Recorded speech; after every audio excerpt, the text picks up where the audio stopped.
Dimuliakanlah Tuhan. Sekali peristiwa Yesus turun dari sebuah bukit bersama dengan ke-12 rasul dan berhenti pada suatu tempat yang datar. Di situ berkumpul sejumlah besar murid-muridnya dan banyak orang lain yang datang dari seluruh Yudea dan dari Yerusalem serta dari daerah pantai Tirus dan Sidon. Lalu Yesus memandang murid-muridnya dan berkata, "Berbahagialah hai kamu yang miskin, karena kamulah yang punya kerajaan Allah. Berbahagialah hai kamu yang sekarang ini lapar, karena kamu akan dipuaskan. Berbahagialah hai kamu yang sekarang ini menangis, karena kamu akan tertawa. Berbahagialah kamu jika kamu dibenci, dikucilkan dan namamu dicela, serta ditolak demi Putra Manusia. Bersukacitalah pada waktu itu dan bergembiralah, sebab sesungguhnya upahmu besar di surga. Karena demikian juga nenek moyang mereka telah memperlakukan para nabi. Tetapi celakalah kamu, hai kamu yang kaya, karena dalam kekayaanmu kamu telah memperoleh penghiburanmu. Celakalah kamu yang sekarang ini kenyang, karena kamu akan lapar. Celakalah kamu yang sekarang ini tertawa, karena kamu akan berduka cita dan menangis. Celakalah kamu jika semua orang memuji kamu, karena demikian juga nenek moyang mereka telah memperlakukan nabi-nabi palsu." Demikianlah sabda Tuhan. Terpujilah Kristus.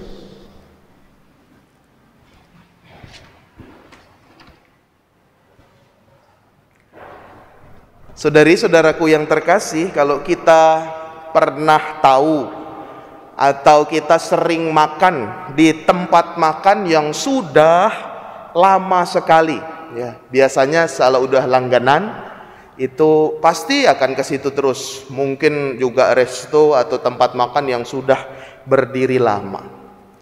Dan ketika kita tanya, apa sih resepnya sehingga bisa terus 30-40 tahun tetap berdiri restoran ini? Lalu pasti selalu dijawab, ya ada resep rahasia.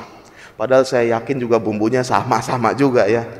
Selalu ada yang begitu, berkata gitu, wah ini ada resep rahasianya nih yang gak berubah sehingga rasanya tetap sama seperti sejak dahulu kala. Maka berbicara soal resep rahasia, kita juga punya resep rahasia masing-masing di keluarga, ya, makanan kesukaan, masakannya sama, cuma cara masaknya yang berbeda, maka itu yang ngangen nih. Ngomong-ngomong soal resep rahasia, hari ini Tuhan Yesus dalam sabda bahagia mengungkapkan resep bahagia.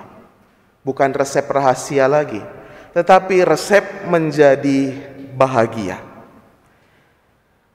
Dalam bacaan Injil tadi dikatakan, rumusannya sama, berbahagialah kamu jika apa, lalu maka kamu akan sesuatu.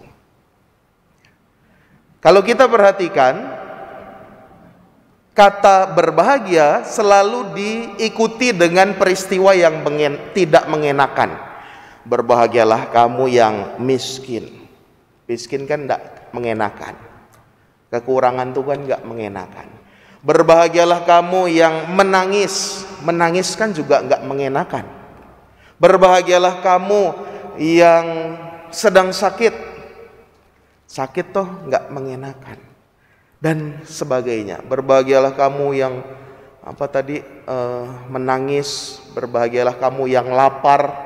Itu kan tidak mengenakan. Kata berbahagia selalu diiringi dengan sesuatu yang tidak mengenakan. Tapi kebalikannya, kata celaka selalu diikuti dengan sesuatu yang mengenakan. Celakalah kamu yang kaya, celakalah kamu yang kenyang, celakalah kamu yang dipuji banyak orang. Itu kan mengenakan semua. Kata celaka selalu diikuti sesuatu yang situasi yang mengenakan. Kenapa demikian? Ketika berbahagia, ya, diikuti dengan kata peristiwa yang enggak mengenakan.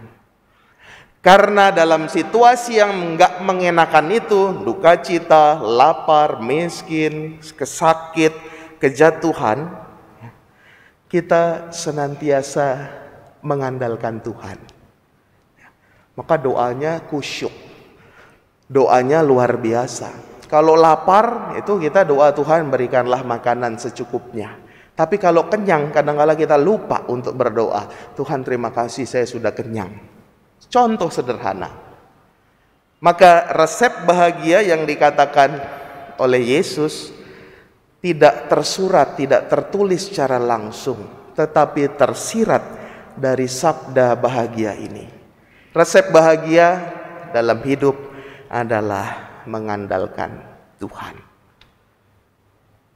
Kalau dalam bacaan pertama tadi dikatakan mengandalkan kekuatan sendiri, menjauh dari Tuhan itu seperti semak di padang belantara, kering, tidak mengalami suatu proses yang berbuah. Tetapi yang mengandalkan Tuhan tidak akan kering dan terus berbuah. Saudari-saudaraku yang terkasih, ketika kita mau mengandalkan Tuhan, kita tidak akan kering, tidak akan sunyi, tidak akan sedih senantiasa. Hidup menjalani penuh berkat, hidup penuh anugerah ketika bisa mengandalkan Tuhan. Namun, mengandalkan Tuhan bukan selalu dan setiap kali dijauhkan dari kesulitan hidup. Walaupun kita sudah mengandalkan Tuhan. Romo, saya sudah berdoa. Romo, saya sudah mengandalkan Tuhan. Romo, saya sudah berpasrah sama Tuhan.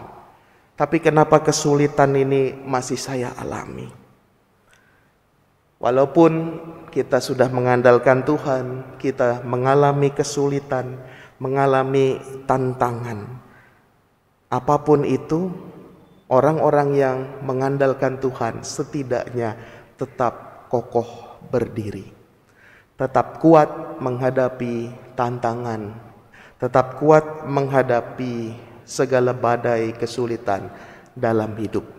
Bayangkan kalau kita tidak mengandalkan Tuhan, mengandalkan diri sendiri. Mungkin sudah tumbang, mungkin sudah runtuh, mungkin sudah jatuh.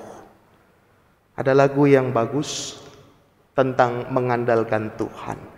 Satu-satunya yang ku andalkan, satu-satunya yang ku percaya, Engkau sumber kekuatan, sumber pengharapan, sumber kedamaian.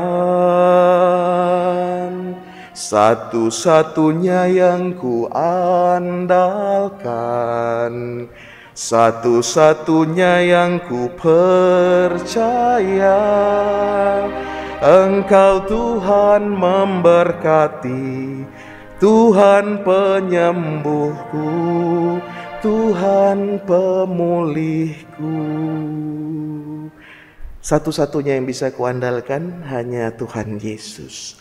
Ketika segala sesuatu dalam hidup kita tampak seperti berantakan, saat itulah Tuhan Yesus menyatukan segala sesuatu seperti yang Dia inginkan. Kita percayakan hidup kita kepada Tuhan, secara khusus bagi mereka yang sedang sakit. Kita hening sejenak meresapkan sabda